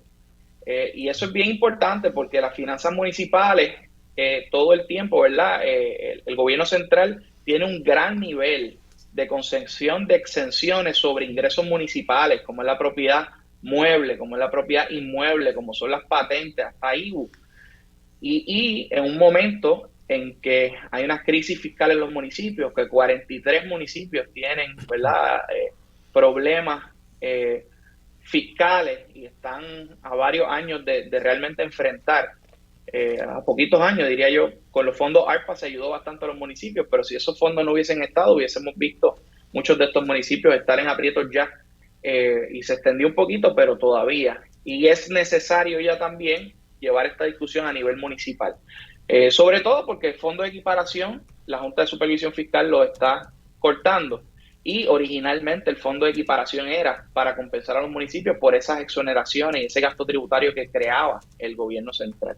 O sea que esta discusión, ¿verdad?, se ha expandido, incluso una vez se consolide la práctica de gasto tributario, pues entonces hay que llegar a la segunda parte, que es la que ustedes estaban hablando, de entonces verificar la razonabilidad de cada uno de estos incentivos, la discreción que tiene el secretario, revisar el propósito, si se está cumpliendo realmente con lo que originalmente se había diseñado. Muchos de estos beneficios, por no hacerse esta revisión, se desvirtúa su propósito, que no es solamente pues crear más competitividad, sino que crear una competitividad para incentivar unas conductas comerciales específicas. Y entonces, pues nada, esto es parte del principio, ¿verdad? En cuestión de requisitos de ley, pero que ustedes han sido pioneros, y entonces pues yo me uno un poquito a eso que ya ustedes están haciendo. Así que nada, maravillado de estar aquí. El tema de los municipios es muy interesante, ese planteamiento, porque pienso que se da a nivel del Estado con el municipio posiblemente lo mismo que le puede estar pasando a los individuos, o hasta en un grado más alarmante, porque no tienen control los municipios de esa imposición que hace el Estado. Es casi como un taking, ¿no? Es como si estuviéramos tomando del ingreso proyectado del municipio sin el aval. No es casi, es así, sin el aval del municipio. Pero peor aún, sin que el municipio pueda visualizar ese impacto. Y eso es crítico cuando hablamos de los 78 municipios tienen un presupuesto anual de escasamente $2,000 millones y que contrarresta dramáticamente con el presupuesto de gasto del gobierno, y los ingresos de los municipios definitivamente han mermado, y merman aún más cuando se les quita el potencial de ingresos que les correspondería sin tener una participación en esa contratación que se hace. O sea, de hecho, y saludos, Nick, gracias por estar en el programa. Como decía Cecil, o sea, cuando vas al plan fiscal, al último plan fiscal certificado, y hablamos de los municipios van a sufrir, y creo que el otro día, después del mensaje de Estado del gobernador, algunos alcaldes o alcaldesas pusieron el grito en el cielo. Porque ya está recogido que el fondo de equiparación, que es esa compensación del gobierno central a los municipios, se va a ir a cero en los próximos 5 años. Y aunque también de manera coyuntural hay una amortiguación de ciertos fondos federales por post-COVID, entre ellos ARPA, que van a beneficiar y van a estar camuflando esos desafíos financieros durante los próximos años, sin duda sería injusto el privar de una herramienta presupuestaria como los gastos tributarios para cada uno de las 78 municipalidades. ¿Y por qué? Bueno, sin lugar a dudas, por ejemplo, ahora hablábamos de vivienda. Hay una actualización del catastro. Residentes de distintos municipios van a ver un aumento en la carga contributiva, en el pago de impuestos durante los próximos años. El nivel de asfixia económica de ciertos municipios, que son los principales proveedores de servicios esenciales, es importantísimo. Entonces, ¿cómo le damos visibilidad a las alcaldesas y a los alcaldes que nos pueden estar escuchando hoy sobre una herramienta adicional para poder entender qué parte están dejando de ingresar y cómo podrían mejorar sus finanzas? Así que definitivamente muy importante el que se complemente esa herramienta para esos municipios que solamente en contexto, ¿verdad?, de un presupuesto, de un gasto público total, porque cuando uno cuenta las corporaciones públicas en Puerto Rico, el gasto público total no son los 28.000 millones del presupuesto consolidado, son aproximadamente 34.000 millones. Nosotros hicimos la contabilización de todo, de gasto público hecho en Puerto Rico, y los municipios con una carga muy grande como proveedores principales de servicios esenciales a su comunidad, que entienden bien los problemas que sufre su entorno económico. Solamente tienen esos 2.000 millones para poder lidiar con las necesidades de sus ciudadanas y sus ciudadanos. Y ahí tenemos que complementar con una herramienta que funcione. Y me gustaría iniciar como que esa pregunta, ¿verdad?, o dar el paso, porque no queremos un informe de gastos tributarios que sea, ¿verdad?, algo simplemente por cumplir.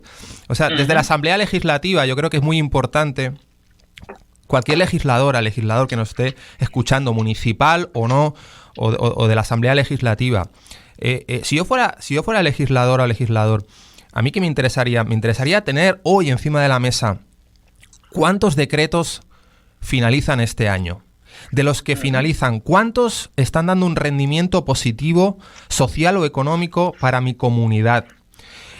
¿Cuántos podríamos, que estén caducando, dijéramos, me interesaría mantener, pero quisiera renegociar las condiciones, podríamos subir en X% la carga contributiva para financiar ciertos servicios esenciales? ¿Y cuál es el análisis de sensibilidad que me dice si esa corporación o esos intereses económicos, en base de esta subida X o Y del impuesto o del decreto que tenían hasta ahora, seguirían estando interesados en participar de la economía de Puerto Rico? Y yo podría, como persona que hace política pública, buscar en el presupuesto oculto, no buscar en el presupuesto, ¿verdad? No buscar solamente en una parte de la tarta, sino buscar en esa parte que durante los años previos a la crisis fiscal y en la actualidad no se ha estado mirando. Ese es el propósito. O sea, no es transparencia fiscal porque sí. Es transparencia fiscal con un propósito muy concreto, y es facilitar la labor de, por ejemplo, la Comisión de Hacienda del Senado o de otras o de la Cámara o de otros legisladores. Y mi pregunta a ti, ¿verdad? Es ¿qué crees que se necesita? ¿Dónde? Y hemos reconocido avances del presupuesto actual, y hay que reconocer la labor que se está haciendo del Departamento de Hacienda, pero a la vez, de manera constructiva, ¿qué hace falta para mejorar el informe que tenemos en la actualidad? Eso lo vamos a ver después de la pausa. Está escuchando usted Voz Alternativa.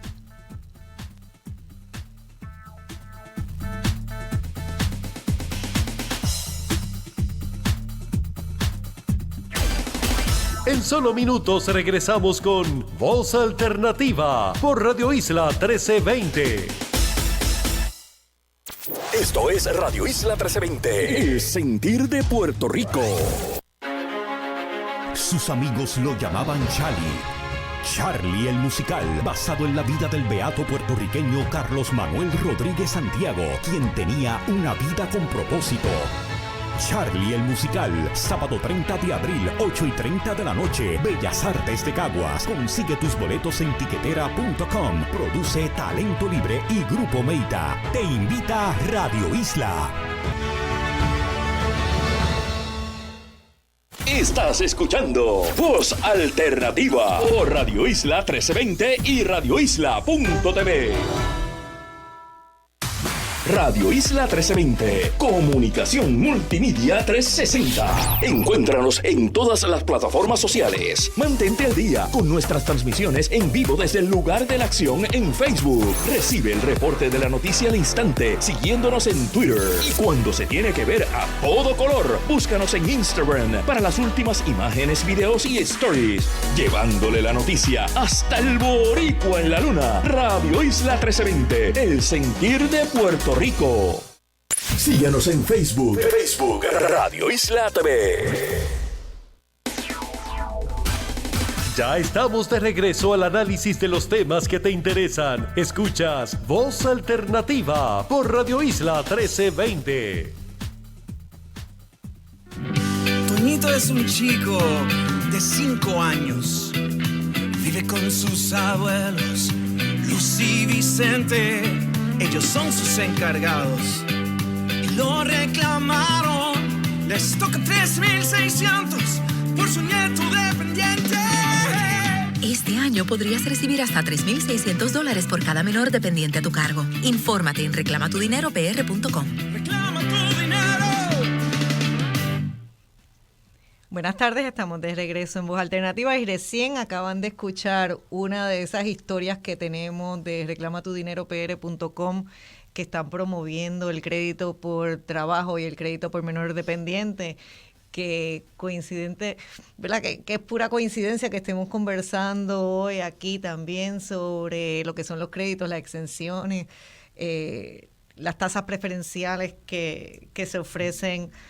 Y estos incentivos son unos que van directo al bolsillo de la gente. Esto es dinero que es reembolsable, que si la persona no tiene obligación contributiva o que cuando la obligación contributiva se le descuenta esa parte, pues entonces cualquier remanente o sobrante lo puede utilizar la persona. Así que recién esa era la historia de unos abuelos que pueden reclamar a su nieto como dependiente, porque son ellos los que le ofrecen el sustento, ¿no? Y esta semana, a través de toda la isla, con la Alianza para la Seguridad Económica de Hispanic Federation, el Instituto del Desarrollo de la Juventud y Espacios Abiertos, van a realizarse actividades alrededor de la isla para ayudar a las personas a llenar sus planillas de forma gratuita. Y hay eventos en Vieques, en Juncos, Arecibo, Humacao, Patillas, San Juan. Ahora mismo hay uno que se está llevando a cabo en los centros Sorisolina en Caimito y que va a estar disponible hasta las 4 de la tarde. Mañana de 8 a 1 de la tarde estaremos en Utuado, en Cozao, y este fin de semana pues en Culebra, Peñuelas la semana que viene, así que les invito a visitar reclamatudineropr.com para que conozcan, ¿no?, dónde son estos eventos de preparación gratuita de planillas, tanto de la planilla de Hacienda como de la planilla del IRS, la 1040PR, que es donde se solicita el crédito por menor dependiente. A mí me llama mucho la atención porque hay muchas personas que piensan que no cualifican. El 97% de las familias con menores de 17 años en Puerto Rico este año por primera vez van a cualificar. Anteriormente el crédito por menor dependiente solo estaba disponible para familias con 3 hijos o más, que constituían solamente el 11%. Así que, y no tiene límite de ingresos. De hecho, no requiere ingresos, o sea que va desde cero hasta $400,000 o más. O sea que casi todo el mundo en Puerto Rico cualifica, necesitan llenar esa planilla del Servicio de Rentas Internas Federal. Y para eso hay ayuda gratuita, o usted puede consultar a cualquier profesional.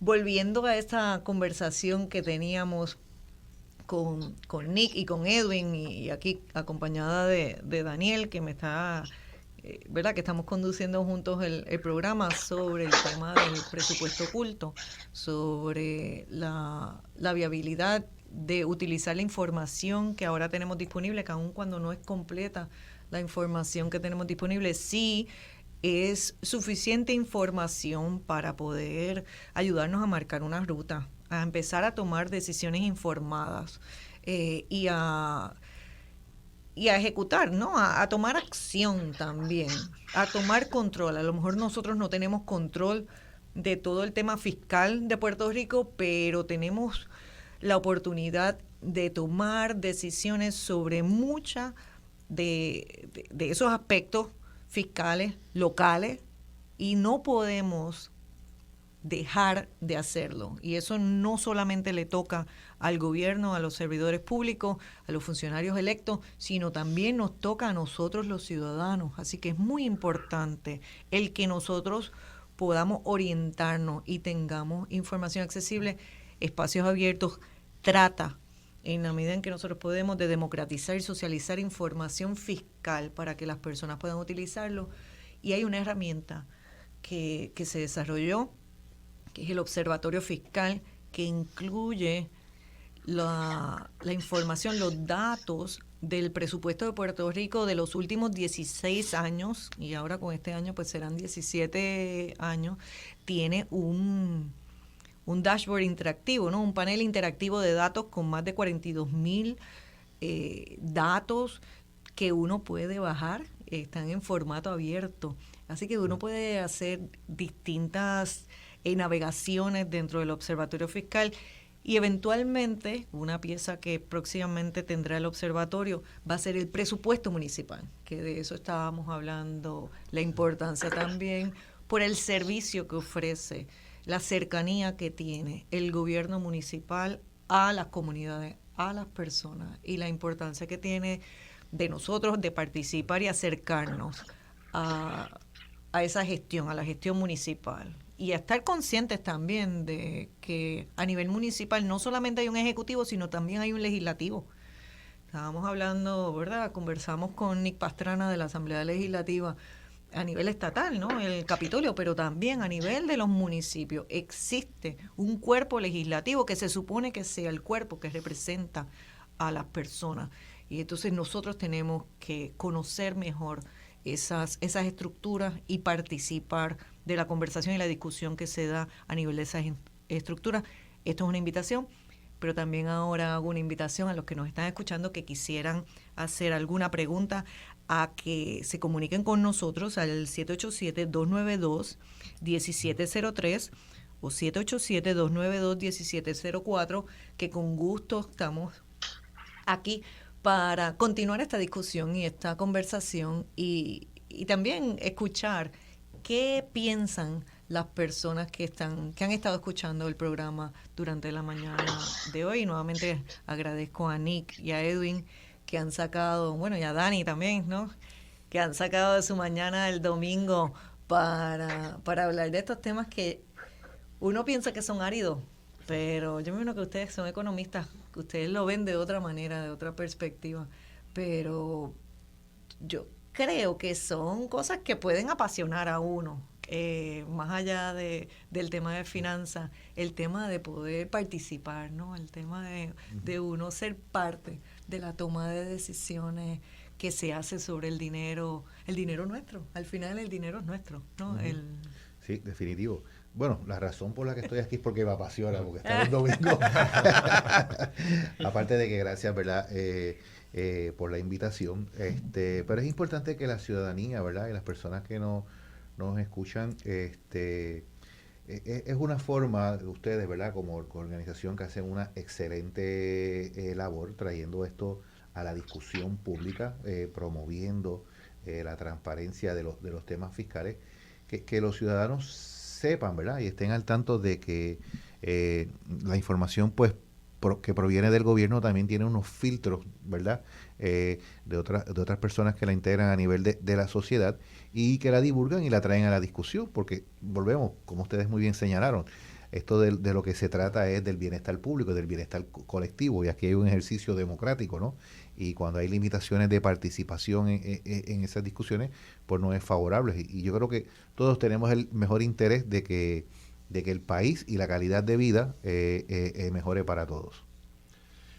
Nick, yo cerraba, ¿verdad? Antes de la pausa con esa reflexión sobre tener una herramienta que funcione, tener una herramienta que les haga la vida a académicas, académicos, al tercer sector y en especial a la Asamblea Legislativa, al Ejecutivo, más fácil. Hay discrepancias en lo que debe ser la política pública de Puerto Rico, pero sin lugar a dudas esas discrepancias se pueden atemperar si la información y la transparencia fiscal está ahí, si el documento es un documento efectivo, es un documento que les da una pauta sobre los incentivos, ¿verdad? De qué funciona, qué no funciona. ¿Qué destacarías o qué elementos crees que ¿verdad? Y nosotros hacemos aquí un reconocimiento a los avances, pero qué cosas todavía no están ahí y las legisladoras o los legisladores agradecerían que se estuvieran incorporando en los próximos proyectos, en los próximos, ¿verdad? Tax Expenditure Report? Sí. Para mí en la segunda parte, ¿verdad? Después de tú tener esa transparencia en dónde está, ¿verdad? ¿Cuál es el gasto? ¿Dónde está? ¿Cuál es la cantidad que debes de recibir y todo eso? Y tienes un número, tienes una noción de cuánto esto te puede impactar. Yo creo que hay que optimizar entonces los programas y optimizar, ¿verdad? Y ser eficiente con el presupuesto. Para hacer esa segunda parte ya hace falta un pensamiento crítico un poquito más desarrollado, porque cuando tú ves el gasto fiscal ahí, hay varias formas de tú interpretar eso. Tú puedes interpretar eso, uno, como que estamos dejando de ganar dinero, pero no necesariamente, porque mucho de ese gasto, si tú no dieras ese beneficio, la actividad económica no se realizaría y no recobrarías ningún dinero. Así que incluso puede ser peor, si quitas el beneficio, pierdes en otros conceptos de tributación que están tributando esas empresas, ¿verdad? Por tenerte un ejemplo, si manufactura de momento elimináramos todo el gasto tributario, entre comillas, y no diéramos exenciones, pues no estarían aquí en primer lugar y no pagarían el impuesto de la ley 154 o los non-resident withholding tax, o sea, y son más de $2 billones. Claro. Pero ese ¿verdad? Esa primera parte de saber si eso está siendo efectivo y ese return on investment y esa diferenciación entre qué hace que estas empresas operen, crezcan, empleen, pues eso para mí todavía falta de parte de eso lo tiene que trabajar el DIDEC, lo tiene que trabajar Hacienda y lo tiene que trabajar la Asamblea Legislativa. Pero por otro lado, hay veces que este gasto tributario se da por conceptos. Y mi experiencia ha sido que cuando uno empieza a hablar con ciertas personas, no se tiene claro para qué es el que estamos renunciando a este gasto tributario. No solamente para la relocalización de las empresas, pero muchas veces, y mucho dinero de este se da bajo el pretexto de que es que tenemos que ser competitivos. Entonces, pues chévere, vinieron a Puerto Rico, le estamos dando unas exoneraciones, pero también le damos muchas otras. Y decimos, no, pero es que hay otras jurisdicciones que están dando eso mismo, pero no se ve un macro. Entonces dice, bueno, pero es que en el macro, cuando vienes a ver la efectiva que están pagando de todas sus operaciones, con todos esos programas que le estás dando, a lo mejor le estás dando más que allá, a lo mejor le estás dando menos. Eso tienes que verlo. Cuando, por ejemplo, hay muchas cosas que son para incentivar actividades específicas, y aquí viene el critical thinking y más datos que hacen falta. Por darte un ejemplo, aquí se dan incentivos a industrias que son incentivadas por otros conceptos de Research and Development. Y eso es fantástico. De hecho, tú quisieras que esas compañías que ya hacen Research and Development te ayuden a crear un ecosistema en Puerto Rico de Research and Development y a lo mejor no se limiten, ¿verdad?, a solamente crear empleos y tener una línea de producción, que ese quizás es uno de los incentivos que reciban, pero que además te contraten científicos, hagan partnership con las universidades, creen programas, pues ese tipo de cosas. Pues eso también hay que revisarlo, porque a lo mejor el estándar que se está usando para ese programa específico es solamente hacernos más competitivos. Y quizás para eso no fue que se crea este incentivo. A lo mejor este incentivo está ahí precisamente para crear un ecosistema, para crear una actividad que no existe en Puerto Rico, que es accesoria de una forma, ¿verdad?, y complementaria de una manera, pero que en sí abre otras posibilidades de otras industrias. Así que en ese sentido no es solamente saber si la industria estaría o no estaría en Puerto Rico si se hace, sino si ese incentivo lo que tú quieres es que sea más competitivo Puerto Rico, o si lo que tú quieres es que realmente se haga ese clúster de Research and Development en Puerto Rico que hasta ahora no existe. Así que esos son los tipos, ese fine tuning de política pública, tienes que echarte para atrás de nuevo y decir, espérate, ¿para qué es este incentivo? ¿Para qué realmente, qué es lo que yo quiero lograr con esto? Que sea competitivo, bueno, pero que sea competitivo, yo creo que ya en tasa yo puedo trabajar con eso para la relocalización. Pero entonces vamos a ver, ¿verdad?, esos otros incentivos, y muchas compañías tienen diferentes incentivos, ¿verdad?, y no son pocos, no es poco dinero. Si ya estamos haciendo el sacrificio fiscal, pues a lo mejor es un asunto de target mejor el incentivo para crear lo que yo quiero que se cree. A mí me parece parecido al ejercicio que hicimos con crédito por trabajo, que fue con ustedes, que aunque no estamos hablando, ¿verdad?, de gasto tributario, en el ejercicio estamos hablando de gasto directo y gasto de fondos federales y estatales, pero muchas veces, pues en ese programa es fácil tú decir, bueno, yo lo que quiero es soltar dinero a la calle, y mucha gente lo veía como un programa de estímulo ¿verdad?, y gasto público para que haya dinero en la calle. Eso no es el programa. El programa lo que tú quieres es retener a la gente en la fuerza laboral, recompensar el trabajo para que las personas puedan moverse de la informalidad a la formalidad, para que haya movilidad social, para que las personas puedan, ¿verdad?, renunciar quizás a unas ayudas que necesitan hoy, pero que pudieran entonces compensar la renuncia de esas ayudas al moverse al trabajo. Entonces, cuando tú piensas de verdad en cuál es el objetivo, pues entonces cambia completamente la matemática y cambia los porcientos y cambia cuánto le vas a dar a quién y a qué personas le vas a distribuir. Y básicamente, pues ese ejercicio de política pública es el que falta en el gasto tributario. Cada concepto, y nosotros lo hemos trabajado en algunos conceptos específicos, como te puedo decir en Research and Development.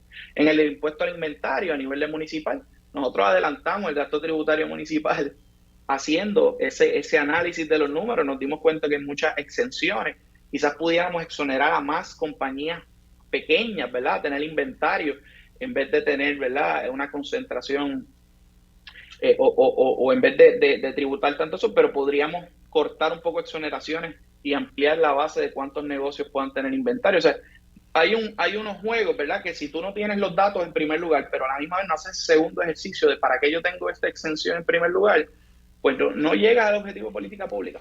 Yo creo que uno de los planteamientos que hacías, el tema del sacrificio fiscal, ese término que utilizaste, si tenemos un sacrificio fiscal de 21,000 millones de dólares y hemos podido sobrevivir, ¿verdad?, sin ese ingreso de los 21,000 millones de dólares, a lo mejor el planteamiento podría ser ¿por qué dividir eso? Diluir ese esfuerzo en 80 leyes o en 80 pedacitos en vez de diseñar un proyecto de país, establecer un plan macroeconómico y entonces apoyar ese plan macroeconómico precisamente con el sacrificio fiscal del cual estamos hablando, el que sea, ¿verdad? Y entonces eso está sobre la mesa de nuestro liderato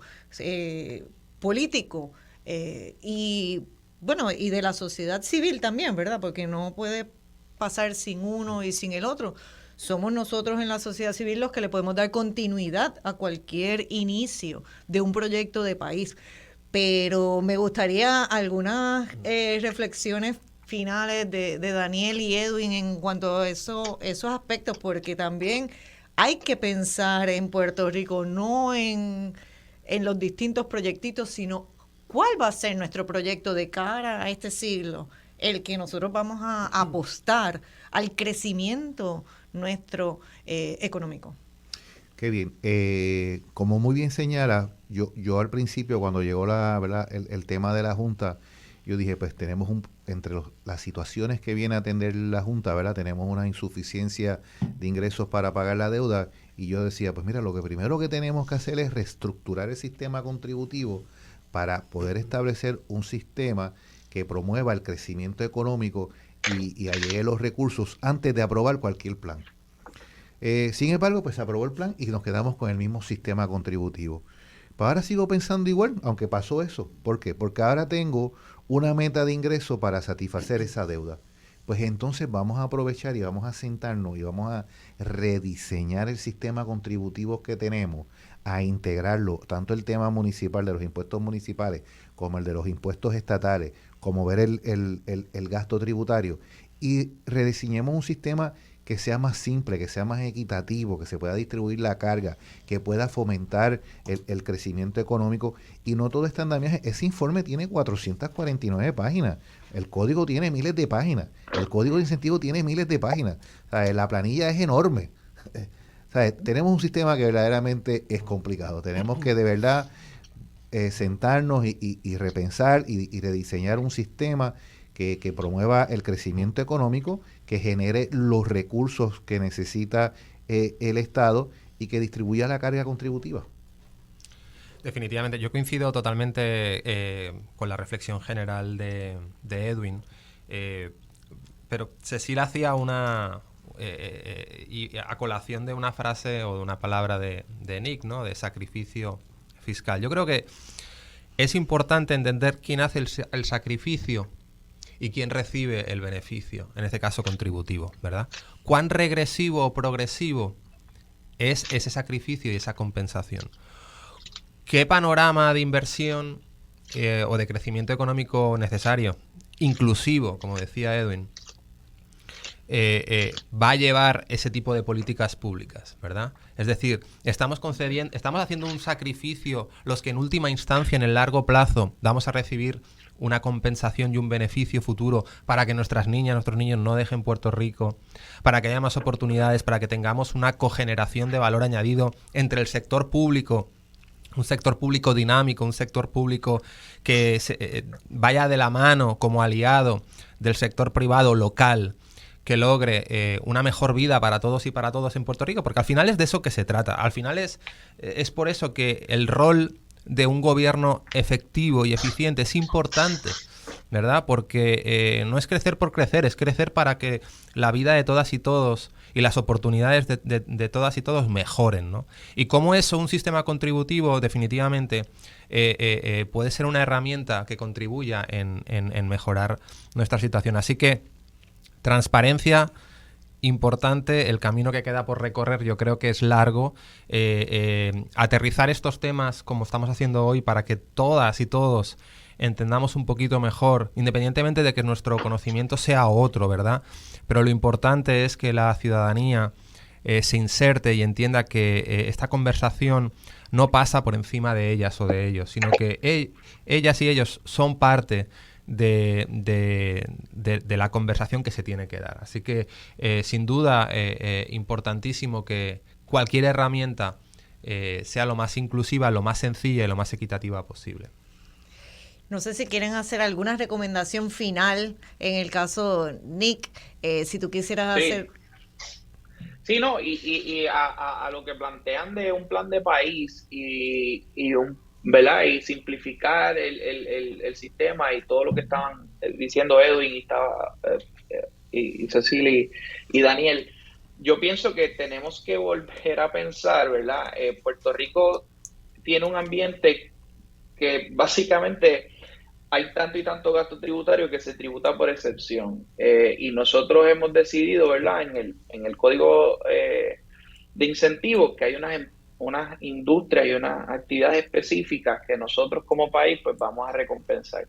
Sin embargo, es importante entender que el mundo es mucho más complejo hoy de lo que era cuando el código o cuando estas leyes se hicieron, y hay muchas más industrias que surgen todos los días y industrias que son quizás que tienen menos concentración de capital grande, que quizás serían industrias en las que hubieran más participación de empresarios locales y pequeños negocios, y que no están siendo recompensadas por ese marco, ¿verdad?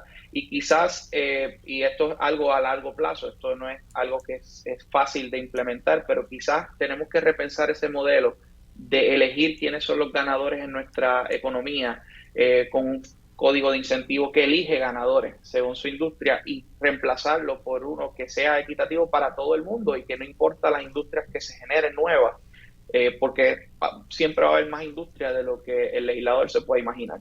Y el legislador se imaginó unas cuantas industrias que están en el código de incentivos, pero todos los días surgen nuevas formas creativas. Yo creo que tiene que haber un trato justo también para esos empresarios puertorriqueños y locales y pequeños y medianos negocios que surgen, ¿verdad?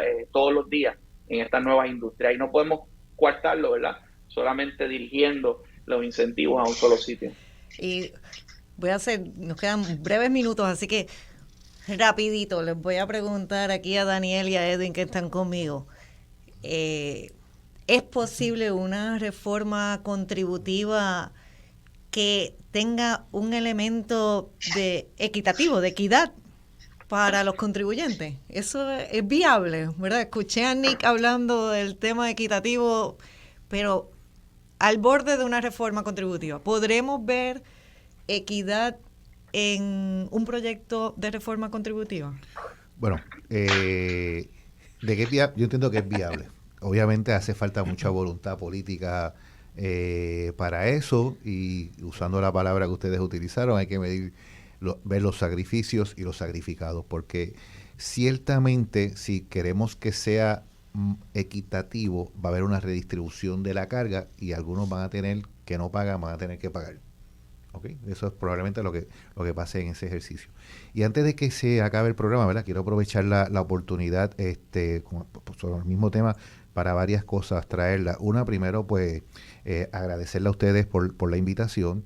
Dos, felicitar al equipo de Hacienda y a mi oficina de Asuntos Económicos por este trabajo. Sé que lo han hecho con mucho sacrificio, y felicitar al secretario Párez que le ha dado su apoyo, y exhortarlo a que continúe mejorándolo por el bien del país, que dé los próximos pasos, divulgar la información, continuar ampliando el informe, exhortar a la Asamblea Legislativa a que aprueben el proyecto de ley, se ponga de acuerdo con el Ejecutivo y que el gobernador lo firme. Y que en el ejercicio del presupuesto que está pasando ahora por la Asamblea Legislativa, que se expresen sobre este informe, que se expresen y que lo evalúen y lo pongamos en contexto, para que así como país pues podamos seguir hacia adelante, ¿verdad? Con una mayor transparencia. Excelente. Gracias, Edwin. Yo dijéramos que estoy totalmente de acuerdo en lo que comentas.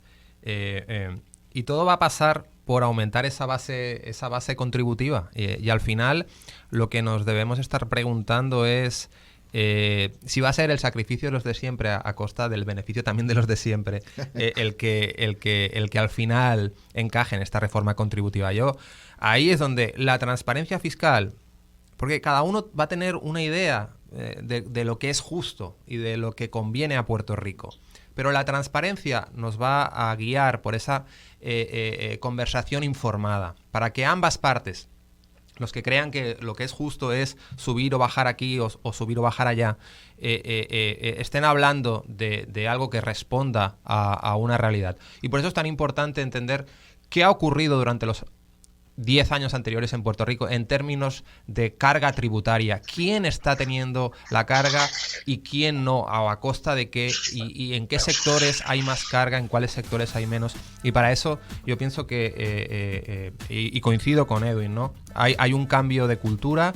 Las organizaciones sin fines de lucro somos ese mecanismo de equilibrio que a veces fuerza de manera constructiva a que haya un ejercicio más democrático de la información pública, y el gobierno poco a poco pues va acogiendo y va entendiendo que ese es el camino natural de difundir la información.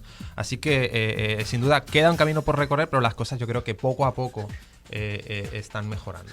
Pues yo finalizo dándole las gracias a ustedes tres por haber compartido este espacio aquí conmigo, a Héctor, que desde el control también ha facilitado el programa, a Marcia por ofrecernos la oportunidad de estar acá, a todos los que nos están escuchando, pero no quisiera dejar pasar la oportunidad también de exhortarlos a que lean el editorial del Nuevo Día de hoy, que va dedicado a Robert Rabin, a Bob Rabin, y a su aportación.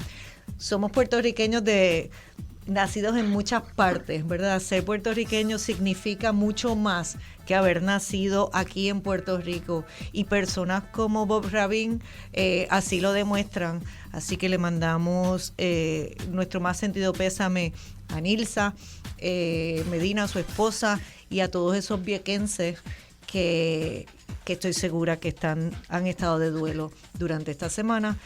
Y muchas gracias a ustedes por escucharnos. Esto es Voz Alternativa. Gracias.